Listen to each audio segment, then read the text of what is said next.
So anyway, yeah, with my hard drive, and with the PS3, my original PS3, and I had my original PS3 for ages. It lasted me because I got it near release, so I got it within 6 months of when they came out. So my original PS3 lasted me 5 years, maybe. So or 4 or 5 years, something like that. I think it was 5 years. So it lasted quite a while.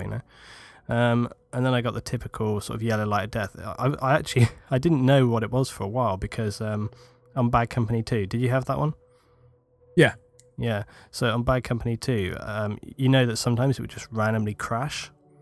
Oh yeah. Yeah, exactly. And sometimes like several times in a night. Now the problem for me was that with my yellow light of death on my PS3, my original one, I didn't know if it was the game crashing or the PS3 crashing. I didn't know.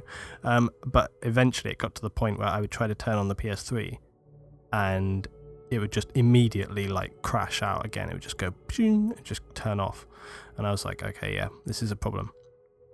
So Yeah. I took it to, I found some engineers to go and fix it, and they were quite good. But yeah, they were telling me that basically you should be able to get your money back even if it's out of warranty, because it's like a fundamental flaw, and therefore, a store has to sell your product in good working order originally, and fit for purpose, basically. But the trouble, I'm not going to name names, but it's a big UK game dealership, and they basically, even though I quoted like literally the law and all the rest of it, they were just literally blanking you, and it's just so trouble. And if you say, well, look, my only solution is to kind of get lawyers and things involved, they're just like, yeah, bring it on. And it's like, that's not really a very good customer service to just be like saying, yeah, bring on your lawyers. It's a bit weird. And I looked into it a little bit because I do actually have a family friend who could have helped me out with that. But in the end, like I say, it's so much more trouble than it's worth. And, I guess because I'm working full time, maybe, so I can kind of say, all right, I'll be able to get some money and I'll just, get a new one or whatever. But I think it makes me think about sort of my general philosophy about things a little bit more, like in general, where now when it comes to like time and stuff like this, I always think it's like the amount of time people spend trying to work out how to do something, or they spend so long deciding. If they just got on with it and did it, by the time they've actually decided what they're going to do, if they just did it from the start, they'd already be finished, and I think it comes like that with games and like I was saying before with my hard drive and stuff like that. I went through thinking about all the stuff that I was going to have to do to repair the hard drive or send it back, and then they'd send me like a replacement one which wasn't even new, and I just thought, for all of that I may as well just buy a new one, because I may be a little bit of money down, but the amount of hassle that I would have saved far outweighs that. Yeah, exactly. And it comes down to, time is money. Like every hour of your day is worth something to you. So it's like, well, okay, if I put in 10 hours of my time, even though I'm technically not losing out on money, like I'm not going to get paid less from work this week. I might save like $20 versus if I just buy it right now, I spend an extra $20 and I save myself 10 hours of my time. Yeah, of course. I know what you're saying. And I'm all about trying to save myself time. Like if the money is minimal, then I'll just show up the extra cash and save myself the money, because it's just easier to simplify things in the long run. Yeah, and you have to like just weigh up for yourself what is the important thing. What if you look at if it's like a product that you're buying or something, or a choice that involves money, you just have to kind of weigh up for yourself what is, how does it balance out, and that's all there is to it really. But I know, for example, like some advice, when I used to work for my dad, and he's a builder, so I used to do that one time. I was like, for a year or two, I was like just laboring, just building on and that was hard work by the way. But one thing that he used to say was that, if you're looking at how to do something, often what people will do is they'll spend time trying to work out, okay, what is the most efficient way for me to do this, and they'll sort of think, okay, well, we've got to do this, or maybe I can do this. And it's exactly what he used to say.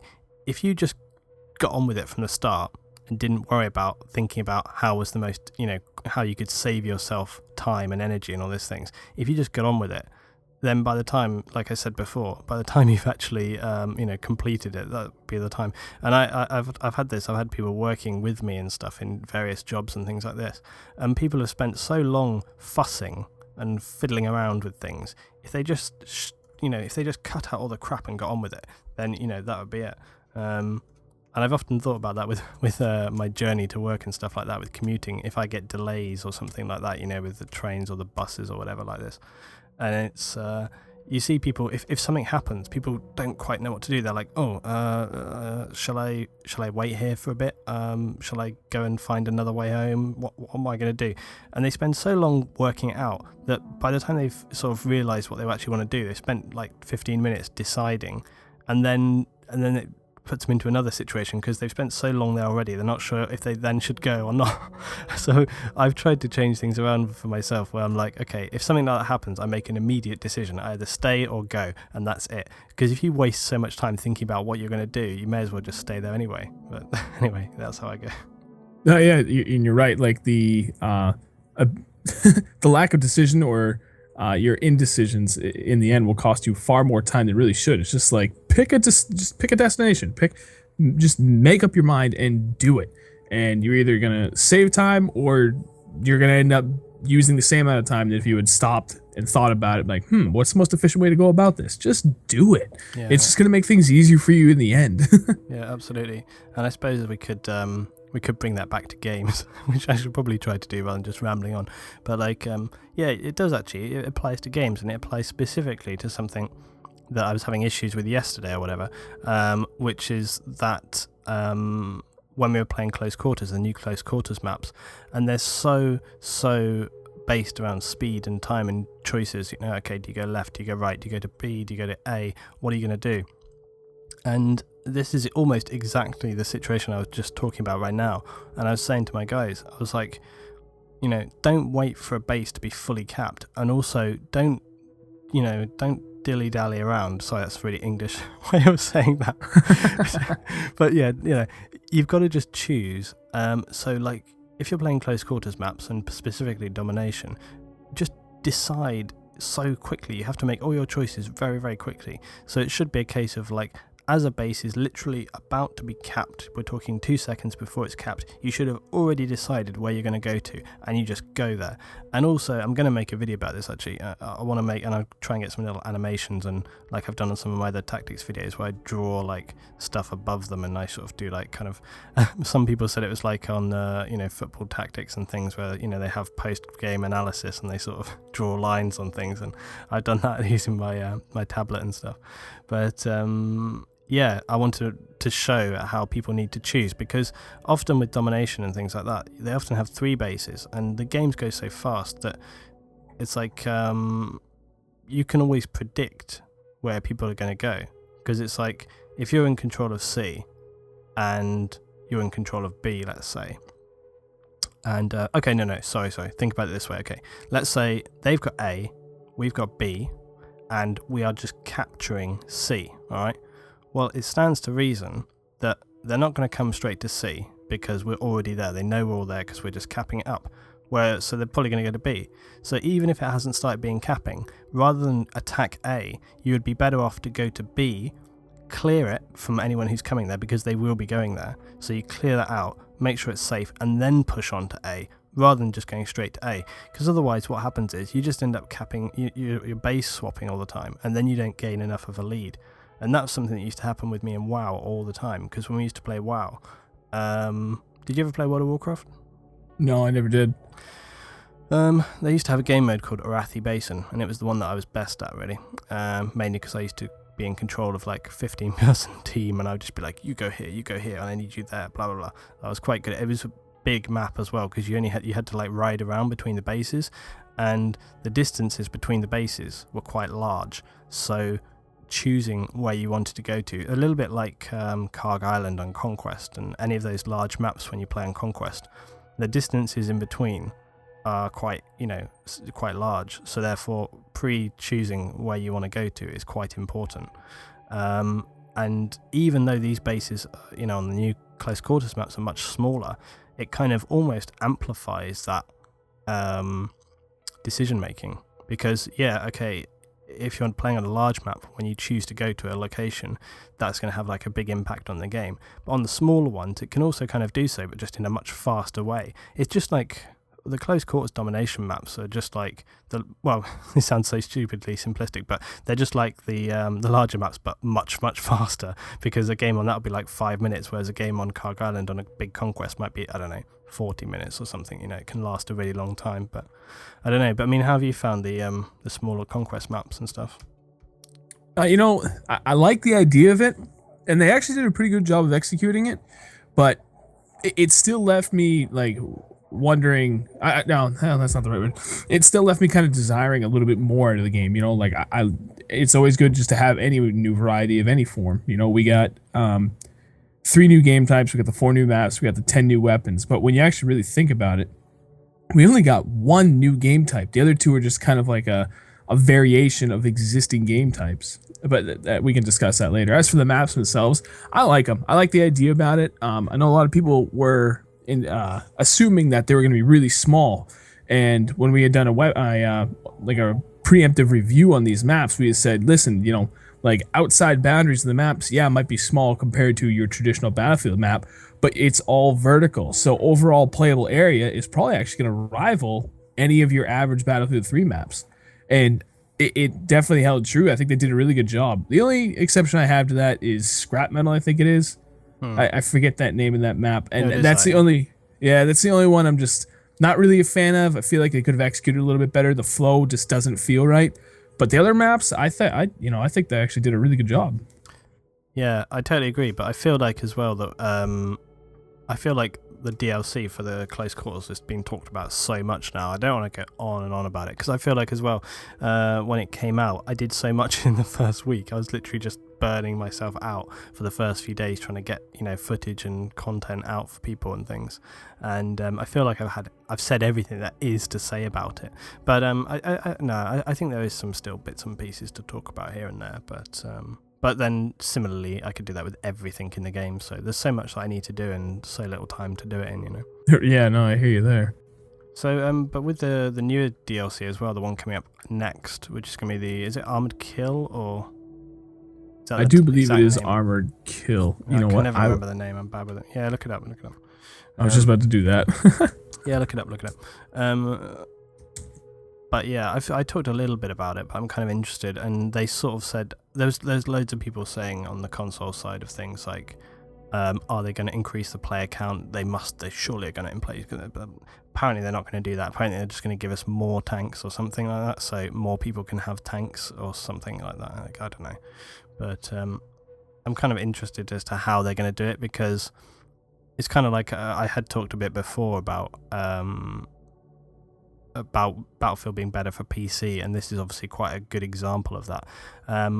Already, do you know what I found really depressing as well? Was I was playing some close quarters maps games the other night, and yesterday actually, and they were really intense and lots of gunfighting, blah blah.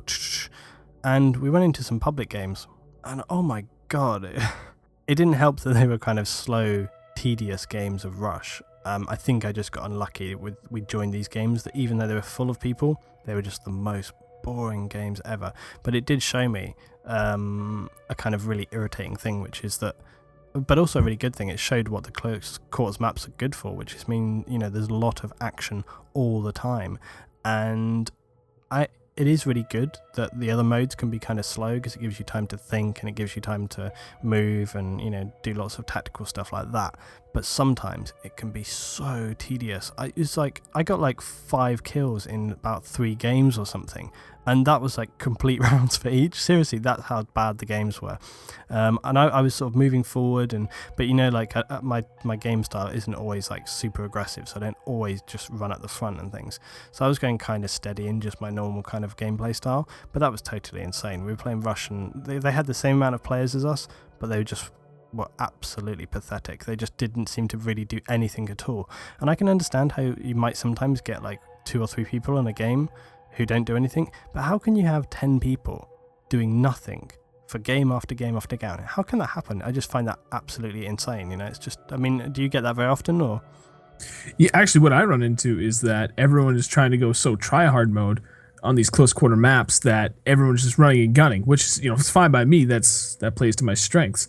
But what ends up happening is we just run circles around each other, like working from A to B to C while playing the new Conquest Domination, and you go the full game and maybe the top 3 people have combined like 10 kills. But it's just because everyone's running in a big circle, and it's just like both teams know exactly what the other one's doing without realizing it.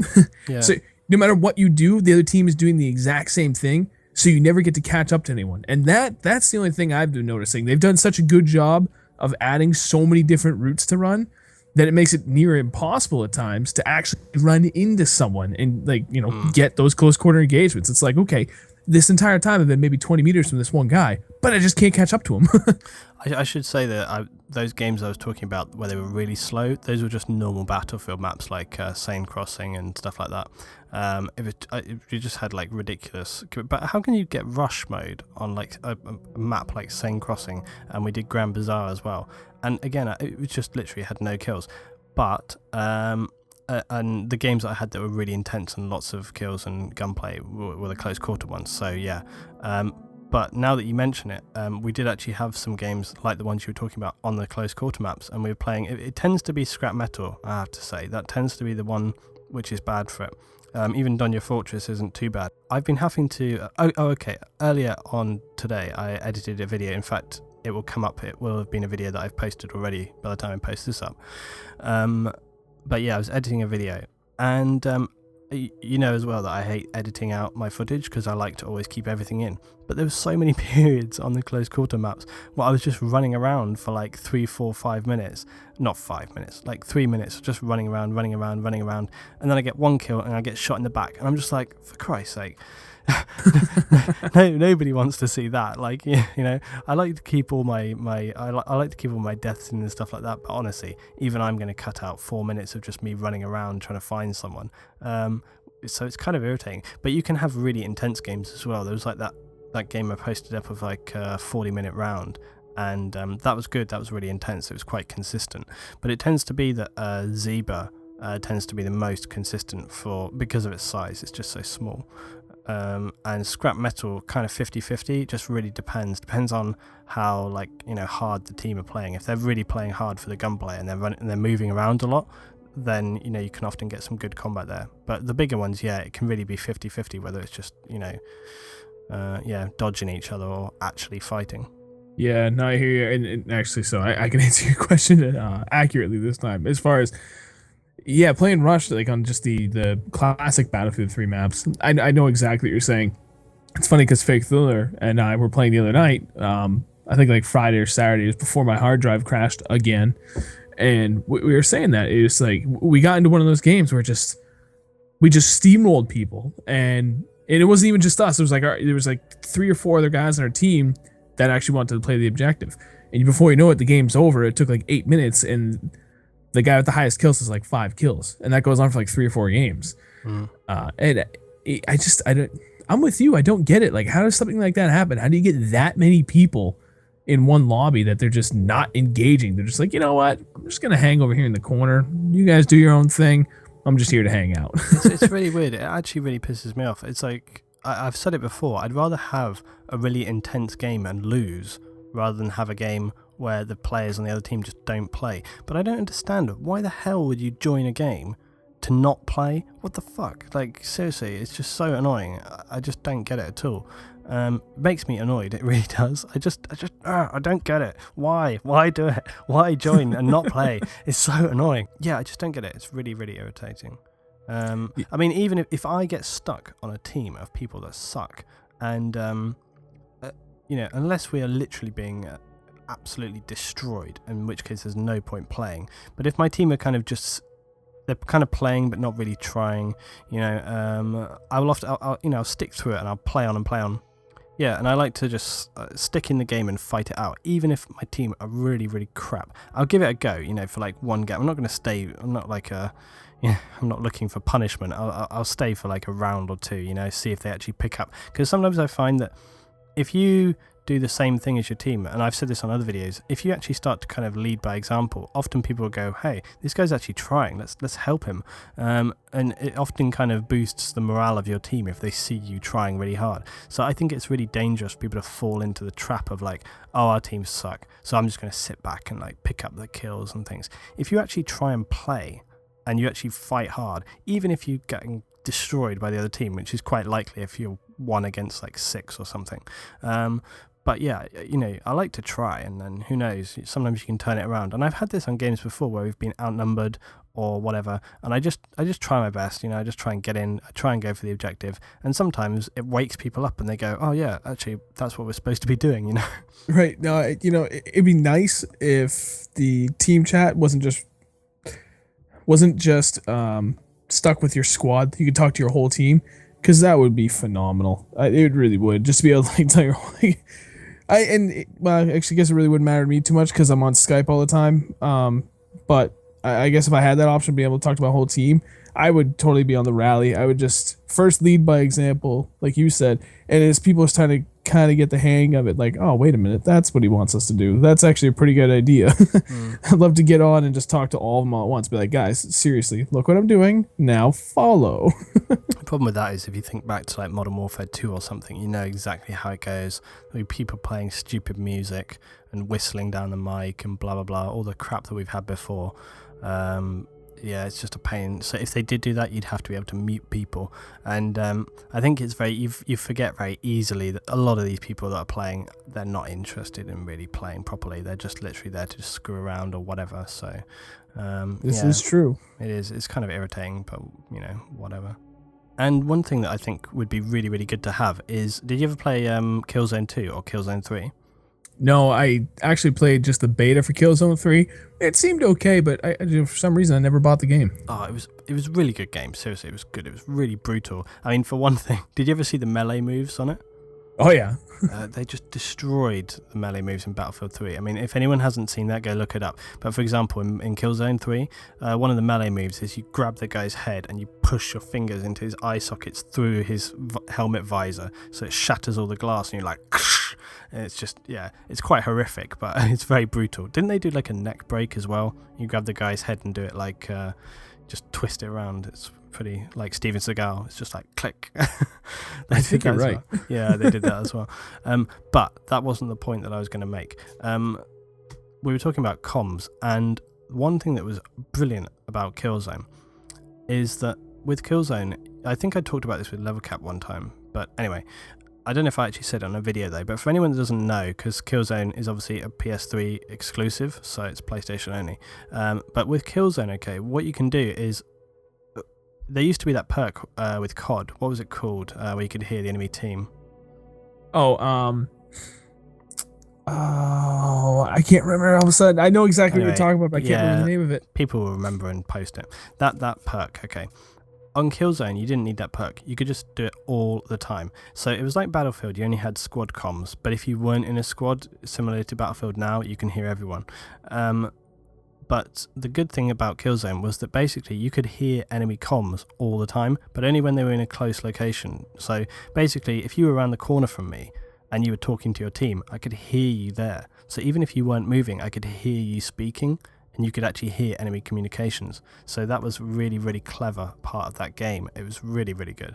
And just imagine if they had that in Battlefield. It would be such a good thing, seriously. And it actually, also, they could hear you too. So if you were in close location with an enemy, you could actually, like, you know, you could shout abuse at them and stuff. Like if there's some guy that's killing you over and over, you could shout abuse at him and things. But yeah, but it was also good because if you were trying to be stealthy, you would be able to hear them talking and communicating and stuff like that. And sometimes if you were really clever, you could try and hear what they were going to do next and stuff like that. So, and then communicate it to your guys. I just think that's such a great thing, and I don't know why they haven't put it into other games. Yeah, it's actually kind of cool. I mean, I could see it as long as it's not something like a search and destroy type game, which I know Battlefield has nothing like that. And I'm not going to lie, I'm actually kind of disappointed in that. I think that these close quarter maps would be ideal for a search and destroy type of game, not that game specifically. So Battlefield fanboys, calm down.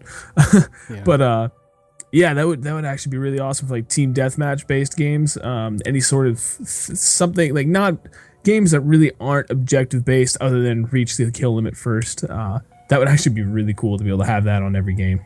I think I hate search and destroy. Okay, and I would love it. I would love search and destroy if people played it properly, but they don't. What they do is they just run around going for the kills, and that really annoys me. Because it's obviously you only get one life, so people just like I rarely ever got to play a game of search and destroy on COD since COD 4.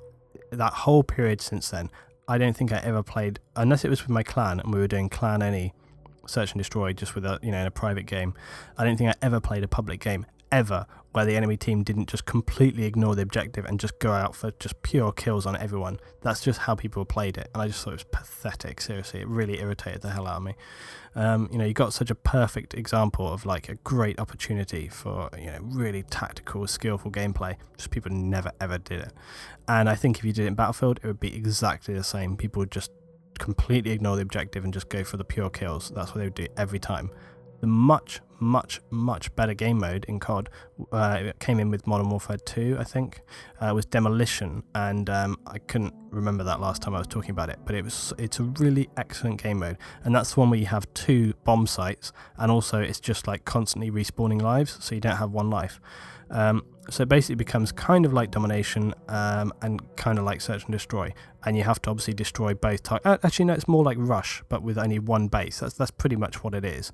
But obviously some people have said to me on my videos, like, do the close quarter maps have Rush mode and so on? They obviously don't. But they could have done this. They could have placed 2 bomb locations on the map, and as the defending team, it's your objective to defend them using claymores, C4, whatever you want to do. And they could have set maybe specific limits. I mean, I remember as well, I mean, why didn't they do it where everyone only has like a couple of lives or something, so it still gives you enough life to be able to maybe plant the objective, but not enough lives that it becomes almost impossible for the defending team. But I just think it'd be really interesting. I'd like to see them play with some slightly more exciting game modes, but keep it balanced enough that people will actually play the objective, because it would be terrible if those game modes just became like kill fests, because that's just irritating. Right, and Search and Destroy in its heyday was like COD 4. Like the first year it was out. It was like really before the YouTube scene blew up. With the arrival of Modern Warfare 2, it was pretty well underway at that point.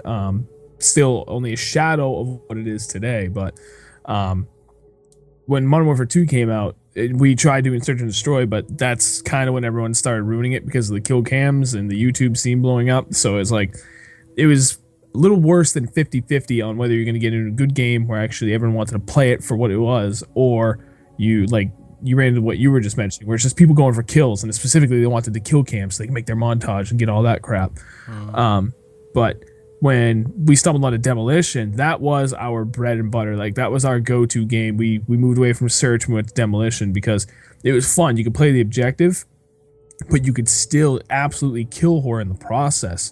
And that was kind of the only down to that, was you'd end up kind of running the same thing with Demolition as you would Search and Destroy, because they had the opportunity to get so many kills, because there was a time limit to get both objectives. There was no kill limit. It was just ridiculous that, like, there are definitely games where you go in, no one cared about the bomb sites whatsoever, and everyone's just going for max kills. Like, everyone wanted to try and go for that 100 kill mark. So I can see why maybe something like that hasn't made its way into Battlefield 3, because, as you rightly said earlier, you definitely get a lot of people in there that just don't want to play the game as it's intended, and a lot of people like to play it, and they just go in there to fuck around, to get kills and stuff. So there's a fine line that they're towing as far as trying to give us good game types and a variety, whereas not to introduce games that would encourage that, inadvertently and unintentionally encourage that. Like, wow, I could play the objective on this game as intended, but the opportunity is also there for me to just completely ignore it and absolutely just kill whore the shit out of this. Yes.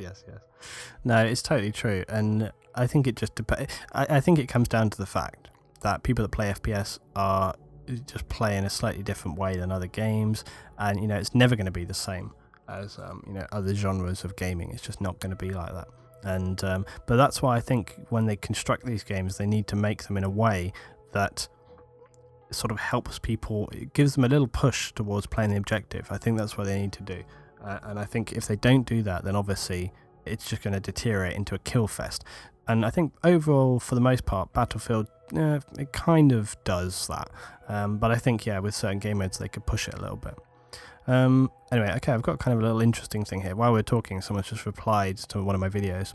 And I've had so many posts recently. The funny thing is, right, is that, like I've said before, I don't fuss too much about what gameplay I put up, because I know that everyone has, I talked about this in my most recent video, everybody has good games and bad games. I mean, right, just for, you have games, don't you, right, which just go terribly wrong, and just everything sort of seems to not go your way, right, because everyone plays like that. Yeah, of course. And this is the thing, I like to put up just general gameplay videos, and I don't fuss too much about it, because I like to talk through the videos, and I sort of look at what went wrong and try to analyse what went wrong, and I think people learn more and get more out of it, than just showing constant amazing kill streak gameplays, because, Anyway, so in the process of posting up all the stuff from the close quarters, because I was literally just grabbing gameplay and posting it, there was a couple of rounds obviously which were not as good as others, but it still came out good overall. I don't think I had posted anything where I went badly negative or anything like that. I was, at least usually like 2-1 or something like that, okay, or coming up towards 50-50, it was all like just normal gameplay, But anyway, there was multiple situations where I had my stupid moments where I come around a corner, I'm like, and you just can't hit them, Anyway, so, and then there's been some talk about suppression and stuff like this, and a lot of people saying, stop hip firing, and then other people saying ADS, and people say, oh, you hip fire. Blah. A lot of people arguing on my videos about whether I should be hip firing or ADSing. A completely idiotic statement to make, because to be honest, right, you can do both, and it's totally fine. There's multiple situations where you can do both, Right. Yeah, of course, there's going to be. Anyway, I'll just read what this one specific comment was, because it's a little bit longer, and I'll just read what I said as well. And I just want to hear what you think about it. Okay, so he says, I see why you really like the suppression, firing all around everyone so they can't fight back. Suppression is BS, okay? It's a way for you to make yourself invincible to someone just by blindly spraying. You can kind of see where this is going, but from the hip before they can ADS, which simply is rewarding lazy play style, specifically the style you display here. That guy didn't even clock you, and your first instinct was to just spray and pray. Not saying you're bad, you can aim okay, but when you try, but now that's going to be more rewarding. So I replied, okay, I said, a lot of people have commented about hip firing. Something people seem to not understand is that in Battlefield and in all Battlefield games up to now, hip firing works perfectly well. And it does, it's often, Battlefield hip firing is slightly more accurate than other games, especially, other ones. And I said, it works perfectly well, and it's usually more effective, because you don't have to waste the time it takes to ADS. The other thing is, if you ADS all the time, you get that kind of narrowed field of view, which means that if they then move after, it's more difficult to correct your gun. And I said, why would you ADS when someone is 3 feet away from you? I said, if someone is at medium or long range, then sure, you're going to ADS. But if they're close, it's just not necessary. And I said, it's not about spraying. You just, fire the gun, put them down, and get the job done, and that's it. Okay, and then he just replied right now. He said, no, this is a video game, and there should be a possibility to fight back in any situation. If you're being hip sprayed all of a sudden, then it should be at least possible to aim through it and put you down quicker with a headshot, not just give you a free kill because you pulled the trigger first. You said put them down and get the job done. How long do you think it takes to aim? Using your ADS and shooting someone in the head in CQC kills them far quicker. You just can't be asked and expect a freebie. Well, I also want to just say to that as well, I've had many situations in the last couple of games, and in fact I think the game that I just put up before this one, some gameplay there, many situations where people started like just spraying at me. I just spun around, bang bang, down they go. It's not impossible to do it, it's just that most of the time people aren't quick enough, or they don't have their sensitivity high enough that they can spin around fast enough to actually kill another person. But yeah, what do you think about people saying the kind of thing that this guy is talking to me? Oh man, I can't even tell you how many times I've run into the same thing on our channel. And the first and foremost, the Battlefield 3 community is a very fickle crowd. What makes one happy pisses the other one off to no end, and vice versa. So with that in mind, who cares? Honestly, it's a game, and I think a Oh no, lot of you said it. people. You said it's a game. No, Right? no. See that, and that's the problem. A No, lot no, of I made a whole people. video about people saying it's just a game. But anyway, it's all good. Carry on, carry on. You have to go Wait, and watch that after this. You have to watch that. Anyway, carry on, carry on, no. carry All on. right. So, I don't know. To me, I think there are people that just over complicate matters, and they can just get too technical. It's just like Yeah, I, there's I chance in everything. There's going to be there's going to be situations which go your way and not, basically, isn't there? right, yeah, and for the most part, my philosophy as far as those engagements where okay, what do you do, hip fire or aim down sights? It depends on each individual situation. I Of course am it an does. op, right? So, me personally, I will always choose for quickest engagement, but I'm also always thinking of highest possible accuracy. So it depends on the situation. If the opportunity is there, I will aim down sights regardless of distance because I want to get the kill as quick as I can. And if the guy's not paying attention and I can aim down sights and just center mass him, then I'm going to do that.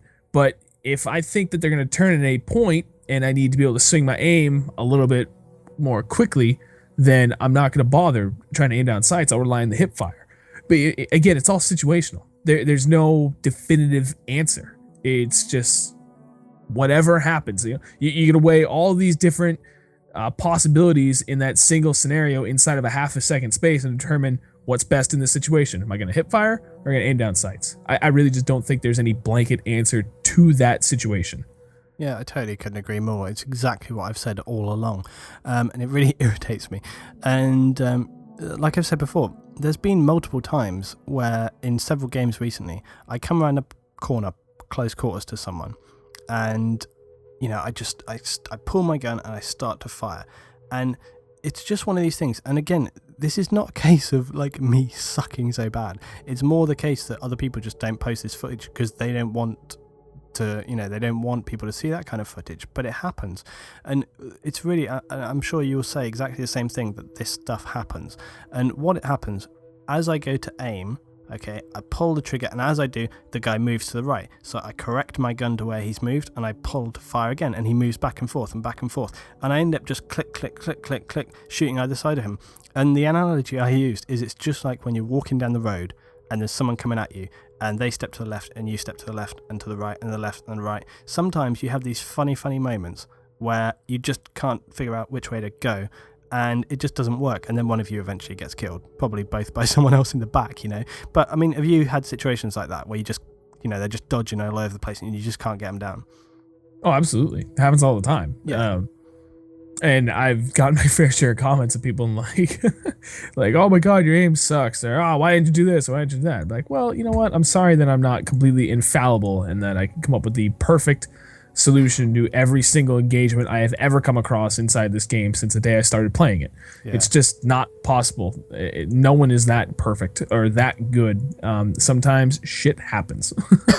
The only thing that makes it better for me is knowing that I've had such perfect, beautiful moments before.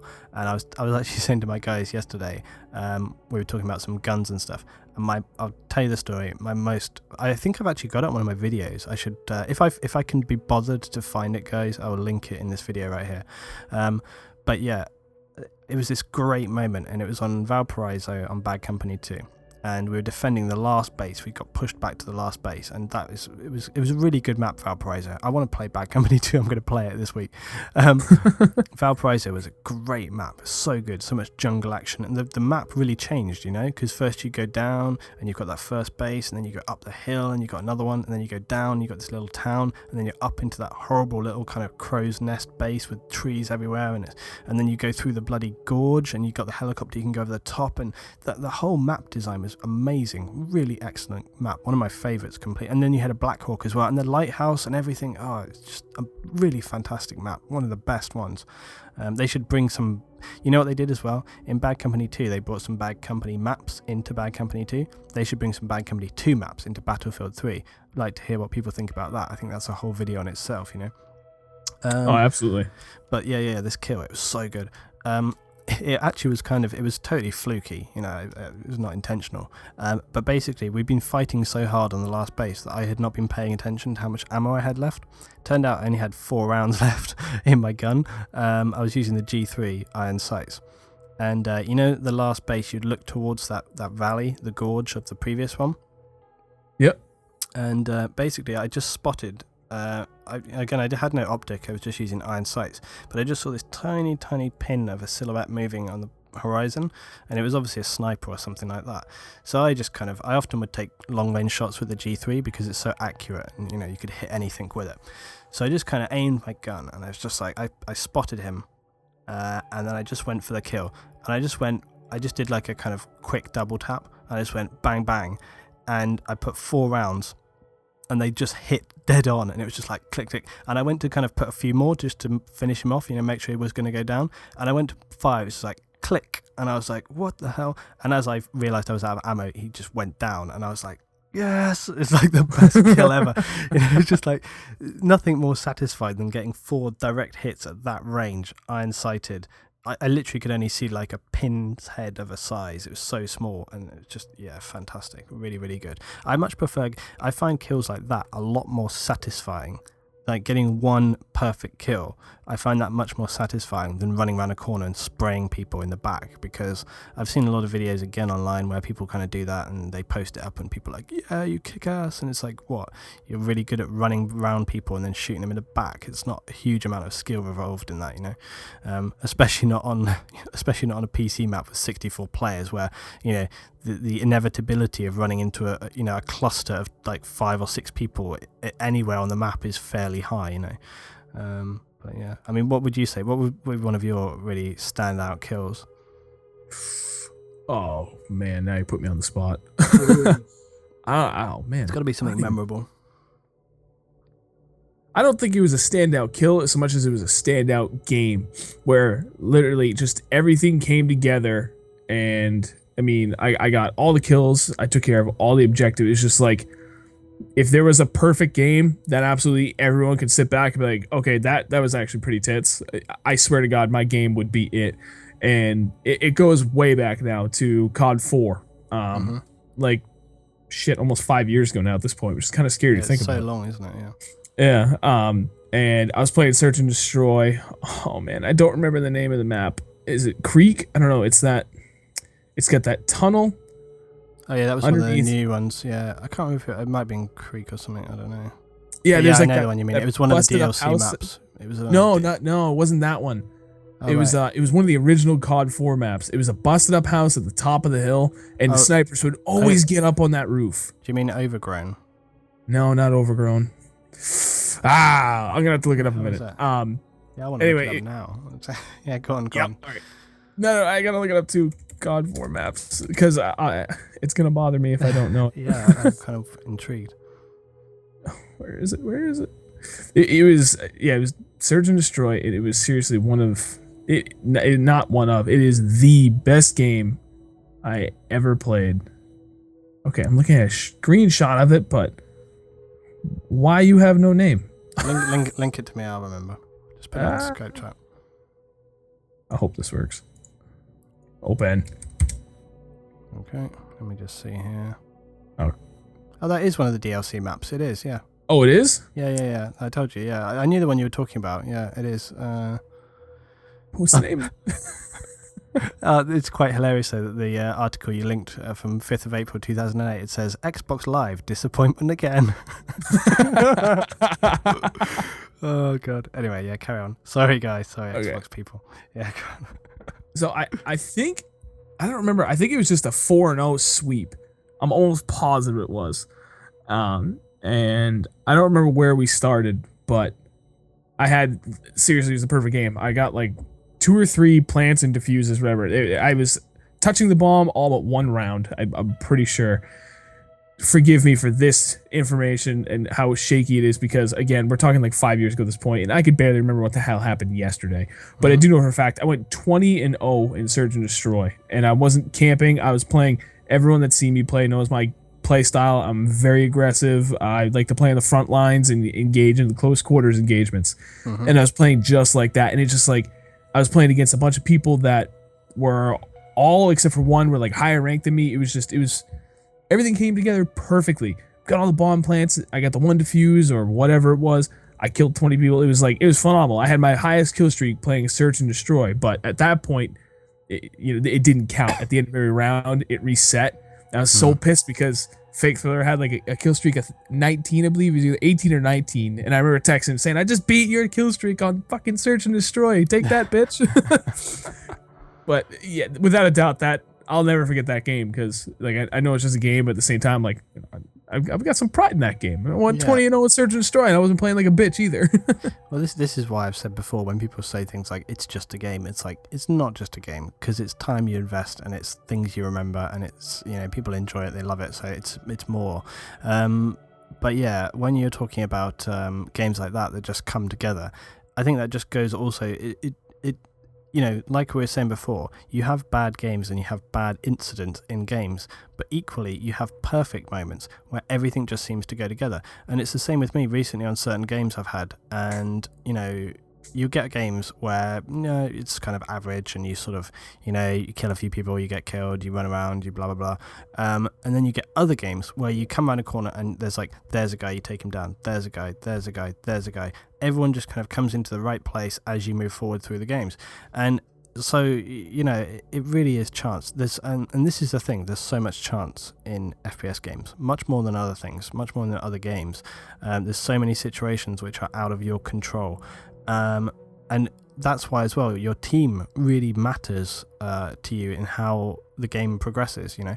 And I've said this before, that, you know, if your team is just not performing, if they're not doing the right thing, and that doesn't necessarily mean that they're not getting kills either, if they are not, you know, if they're not spread out defending properly, or they're not attacking aggressively enough or whatever, it's going to directly affect your gameplay. Because if the enemy that you're trying to attack are not being challenged enough, it means that they're going to, you know, it's going to be much more easy for them to take you down.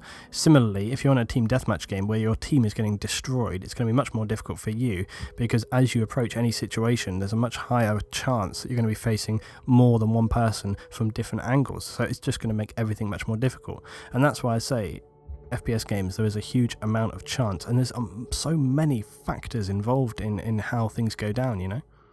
Oh yeah, absolutely. That I will not argue one bit.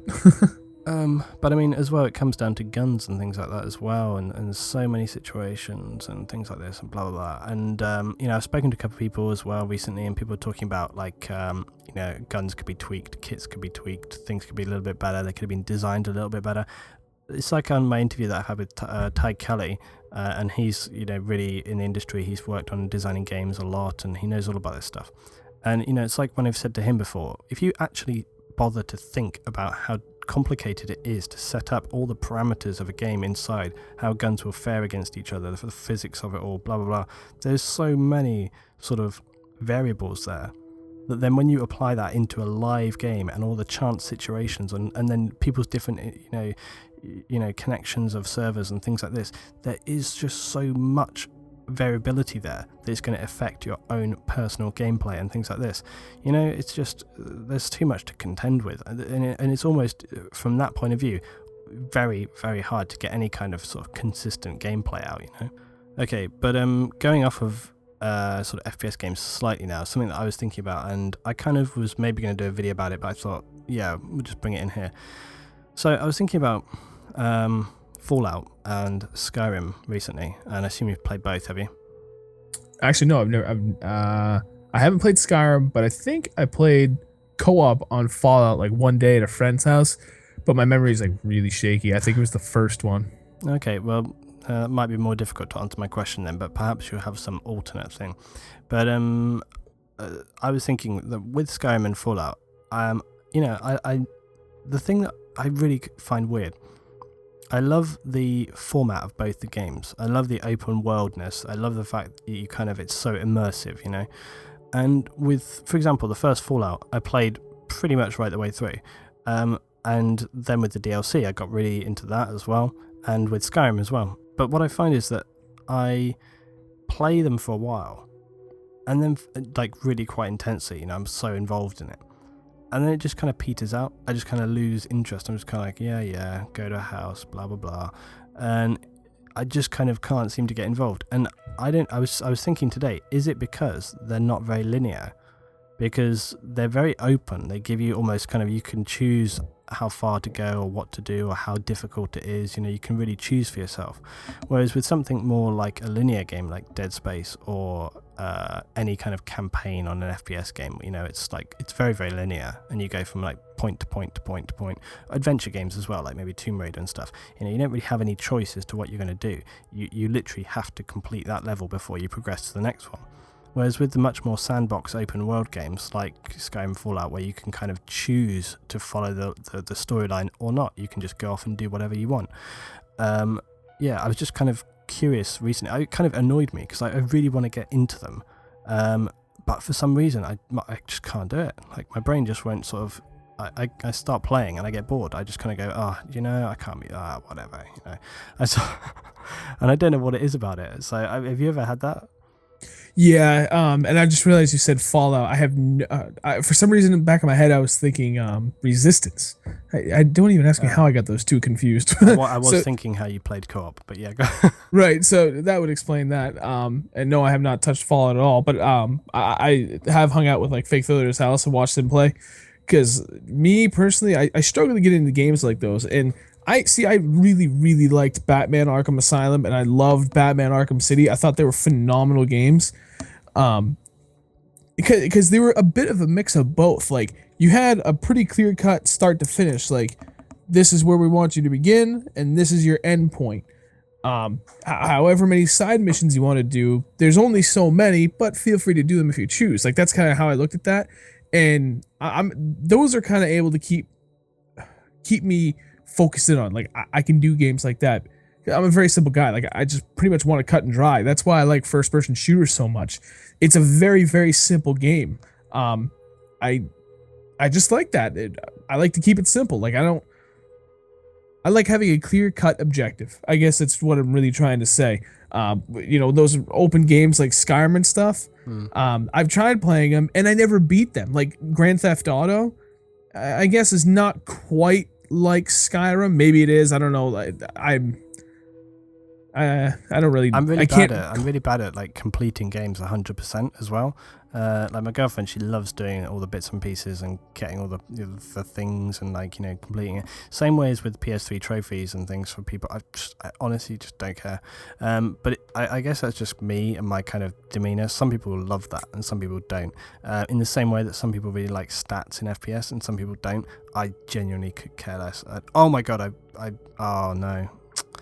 I said I could care less. That's it. I've destroyed myself. It's so depressing. You're such a it's like hypocrite. the thing. Yeah, I really am. That's like the thing that I rant about all the time. This is your fault because this is your fault. If I wasn't talking to an American person, I wouldn't. No, don't take that seriously, anyone. No. If anybody's wondering, like, I'm going to tell this right now. If anybody's wondering why I hate people saying I could care less, and that was actually just a stumble. I didn't intentionally say that. The reason that I hate people saying I could care less is because it doesn't make any sense. And it was actually David Mitchell, who's a British comedian. He pointed this out first, and now that I realise, I hate it so much. When someone says I could care less, okay, it doesn't actually, it completely detracts from what the point of what they're trying to do. Because when you say I couldn't care less about something, you're basically saying that you just don't care about it at all. So the whole point of what you're saying is that you literally don't care about it in any way. So if you say I could care less, you have to, in order to care less, so you're saying I could care less, you have to care a small amount. So it completely undermines the whole point of what you're trying to say in the first place, and that's why you should never say I could care less, because it's meaningless. It's so stupid. Anyway, I've completely forgotten what I was talking about now. Something about sandbox and stats. It basically comes down to the fact that some people care about stats and things like that, and some people don't.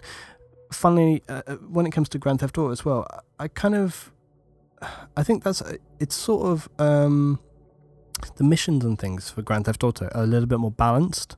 So therefore, I think I find it easier to kind of go around. You can kind of pretty much choose any mission or extra side thing to do on Grand Theft Auto, and you can pretty much shoot and crash your way out of it. You know, it's not going to really, so long as you've got the kind of main basic game skills, you're going to sort of get through it okay. But with something like Skyrim and Fallout, a lot of the missions and things like that are pretty much some of them can be quite gear dependent, even though they have quite interesting structures of like how the game progresses, like you know, things level with you. And but some situations just require more gear and extra bits and pieces and things like that, you know. And I think actually maybe that's what irritates me. It's the fact that it's a very open world, but you could waste so much time going, like, I had this thing with Skyrim, it's like, you know, with my gaming time as well, I don't have tons and tons and tons of time. So I spent like ages riding to this place, finding it. I got there, and the creatures were just much more than I could deal with my current gear and stuff. So I wasted like an hour going all the way there. Not an hour, more like half an hour, okay. But I wasted all the time going there, and then I just couldn't handle the situation. And it just pissed me off. I just thought, oh, for Christ's sake, you know, just, whatever. It just doesn't make you want to play. I think that's what really irritates me. It's that kind of thing. It would be better if there was some sort of guide or whatever, or, I don't know. I mean, in like World of Warcraft, there used to be a sort of guide system thing where it was actually an add-on, it wasn't a real thing, but it was like you could look at quests and things that you had to do, and it would give you a guidance of like, you know, how difficult it would be depending on your level and gear and blah blah blah, how many people it might take to do it and things like that. It's a shame that those games don't have some kind of more subtle version of that, which would just give you an indication of how difficult it was, so you didn't waste all the time going there only to find that, you know, you really couldn't handle it. I think that's what it does. That's what gets under my skin. Yeah, and I guess it kind of comes back to what I said. I need something pretty cut and dry. If you leave it open to me just to kind of just fuck around and do nothing, that's what I'm gonna do. And that's what happened to me with like, you know, Grand Theft Auto is kind of like where I started to realize that's the type of player I was. If it wasn't made very, very clear, like you only had one option, you have to complete step A before you can go to B, and step B before you go to C, and so on. It's, well, here's A and here's Z. Get to Z however you want. Just, you know, get there eventually. Well, it's like, well, I can just go screw around and do this and completely fuck off for hours on end. And I find that enjoyable, but it doesn't get me anywhere in the game. And at that point, I was like, well, then why did I buy this game? And that's why I stopped playing games like that, because I wasn't playing them for their intended purpose. I'd only get so far into the objective of the whole reason behind the game, and then I'd find some way to entertain myself doing something senseless, and I'd be like, well, this is just way more fun. Yeah. And then it's like, well, what the hell was the point of spending $60 on this game when I'm not playing it the way it was intended to? Like, I know it's fun, so who cares, right? I mean, if you're having fun, then money well spent. But I realized that I was missing the point, and then that kind of took the fun out of it for me. I was like, well, now I just feel like I'm wasting time instead of entertaining myself. So that's kind of why I avoid those games. I think as well, like you, I find that I can, if you're going to buy a game like that, that's quite sort of an immersive environment, then you should play it that way. And I've said this before as well, that I hate rushing through games. I hate it when people literally just choose the very quick, you know, the very quickest path, and they just go, okay, I've done this and this and this and this and this, and I've completed the game. It's just like, I've seen like people do let's plays of it, and the reason that they rush through it is because they can't be bothered to take the time to talk and think and actually kind of go through the game and sort of give people a fair appreciation with it. And with my Riven video that I've been doing recently, like I've been trying to like talk over it and, you know, not just go the quickest way. I've been trying to sort of go through it as I would, you know, because otherwise I don't see the point. And I think it's kind of like that with these games, is like, for example, like Red Dead Redemption is another good example of that sort of style. And when I play these games, they're deliberately immersive. Actually, I remember, did you ever play like Myst or Riven or any of those games? No. Okay, but they're quite sort of puzzle heavy, and they're also like really immersive. But I actually remember on the Riven instruction book, it actually said the advice for how to play the game was turn off all your lights, get a big pair of headphones, and enjoy the game. That was what it said. And that's how I tend to think of these games, like Fallout and Red Dead Redemption and Skyrim and stuff like that. They've created deliberately immersive environments, and therefore you should play it like that. So I don't tend to run all the time, and I don't rush everywhere I go. I sometimes will just literally go at the speed of the thing. Like with Red Dead Redemption, sometimes I would just kind of, you know, just casually sort of, what would be the word? Not, just walk my horse from place to place, as you would, in a kind of really role-playing, sad way. But I just think it adds to the immersiveness, and you get pulled into it a lot more. And I enjoy that more, rather than just playing it as a game. Because I think if you play it more as a role and you really get sucked into it, it's much more immersive. Kind of in the way that, like, if you're reading a book or a film, you sometimes get pulled into it really heavily, and you almost kind of put yourself in that person's place. I think it's good to do that in games as well. Yeah, I know exactly what you're talking about with that comparison, because I'm an avid reader. There's not a day that goes by that I don't put in close to an hour of reading, because every day at lunch I take half an hour lunch at work, and I read that entire half an hour, and then I get a little bit of reading throughout the rest of the day at home too. And I get that. Like, I can totally immerse myself into the character in a book, and I get completely wrapped up, and I live for that. For some reason, I can't do that in some of these games. I don't know why. The closest I came to it was Batman Arkham City. It's funny you mentioned that about people playthroughs way too fast. I deeply regret doing that with this game, because my fear was if I did too many side missions, my subscribers were just going to get completely bored and start to lose interest in the series. So I was like, well, I'll find a compromise. I'll do like a side mission here or there, but at the same time, I'm going to try and work through this as quickly as I can. And I regret that, because I don't feel like I got the full scope of that game. It's interesting as well that you say about with subscribers and worrying about them too much. I've heard this from other people as well. Like I'm not gonna, again, I don't like mentioning names about people, but I was talking to another big producer the other day, and he's saying that he worries about he's like, oh, I don't want to do that topic because it might get negative responses and it might not work well and blah blah blah. And it's kind of like, I can't do that. I'm not ever going to do that. I'm never going to not do a vid unless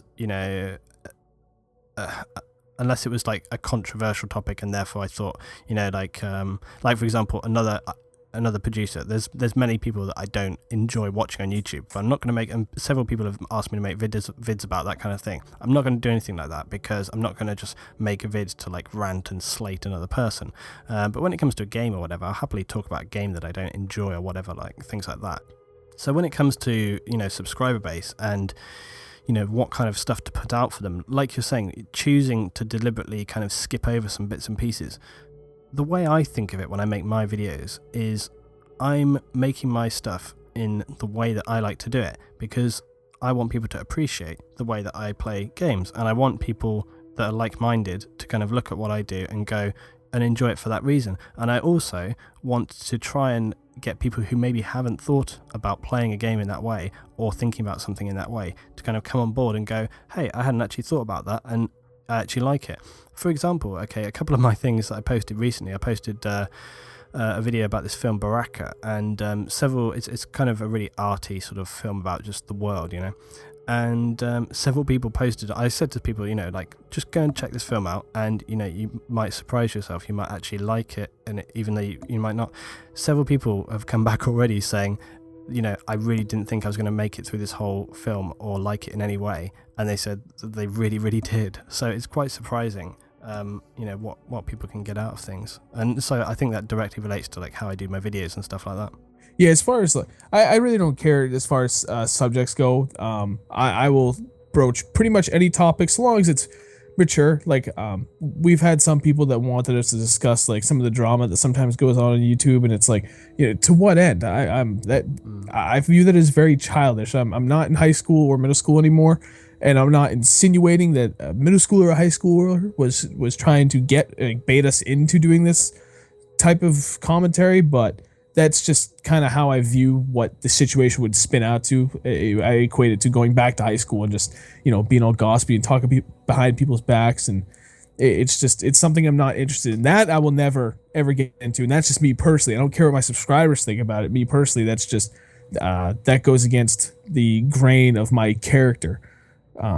But as far as actually like what kind of games I post up, I'm a little conscientious, if that is the right term, as far as what kind of games I want to put up, because, in one hand, I really don't give a shit about views. Like, if I get a lot of views, cool. If I don't, whatever. But at the same time, I don't want to piss off my subscribers, because, they all come here expecting to see Battlefield for the most part. But I'd love to be able to sprinkle in other games. I know some I get away with that. While not everyone will enjoy it, not everyone's gonna be pissed. Whereas certain games I put up, people are just gonna be mad, and I'm not the type of person that like to make people mad. If I'm gonna play it, then I'll just play it on the side and I won't post it. But that's kind of where my feelings go as far as what I put up on the channel, like what I care about and what I just don't give a shit about, and I'm just indifferent to. Yeah, I mean, people always love that kind of dramatastic crap, and they really, it just goes hand in hand with the kind of stuff that you get through YouTube. People just love to be able to kind of have these pointless, go nowhere argument, discussion, random posting, trolling crap. People just, there's a whole section of people that just love that rubbish. And, when I get stuff like that posted on my videos, I either just ignore it or remove it. So it's just like, whatever. I'm just never going to be involved in anything like that. But the other thing is, when it comes to sort of doing stuff,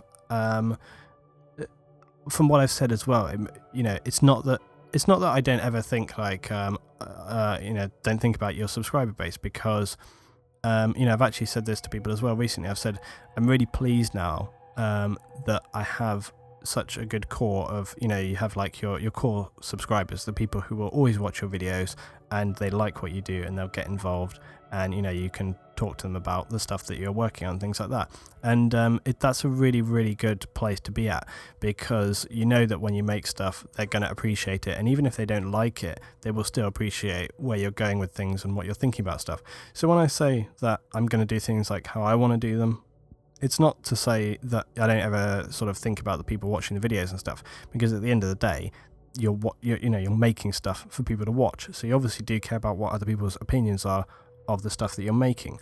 But I think it's important that you go with the direction that you want to go with things, and you make the videos that you want to make, and you put your own mark on it. Because if you don't, you're just sort of pandering, and I never think that that's a good thing to do in many situations. I never think it's a good thing to sort of just go with what people want. I think it's better to lead by putting stuff up. And again, I've heard this so much from so many YouTube producers and other channels and things that I've kind of heard in the last year, of people sort of saying like, oh well, our guys won't really like that, so I don't think we're going to go with that video. And it's like, it really shouldn't be the case. You should try and put stuff forward that gets people thinking, and maybe it's, maybe they don't like it, but it might make them kind of question what they do like, or they might watch it and not like it and then go away and think about it and come back and go, actually, do you know what, I can actually see the merit in that. And that's my sort of way of thinking about things. Right. No, I hear you there, and I don't have anything to add to that. I feel like the last time we talked, you just kind of hit everything like dead on. I'm like, yep, I agree with that. There's nothing for me to elaborate on. This is fine. This is fine. We'll just have to have your own topics, and you can we'll just talk independently, but on the same video, Okay, well, so we're coming up to an hour and 8 minutes now. I think we should probably call this an end. I'll be well impressed if anybody gets through an hour of this. So as usual, thanks to Snoov for chatting with me this evening. And please leave your comments and thoughts. Thanks again, Snoov. Not a problem. Anytime.